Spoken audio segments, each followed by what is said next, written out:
अस्सलामु अलैकुम वरहमतुल्लाह। अल्हम्दुलिल्लाह, जिस जगह से मैं बात कर रहा हूँ ये दिल्ली की एक छोटी सी मस्जिद शहज़ादा बाग इंदर लोग की टेंट वाली मस्जिद है और यहाँ माशाल्लाह मकतब चलता है और ये बच्चे काफ़ी दिनों से अल्हम्दुलिल्लाह मेहनत कर रहे हैं। जो आप सब भी मेहनत कर रहे होंगे। बनाने का मकसद ये है ताकि कल आखिरी दिन है कि जितना ज़्यादा मेहनत हो सके वो की जाए। अल्हम्दुलिल्लाह 1.5 करोड़ हो चुके हैं।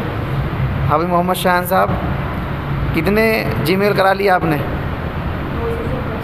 200 से प्लस हो गए माशाल्लाह।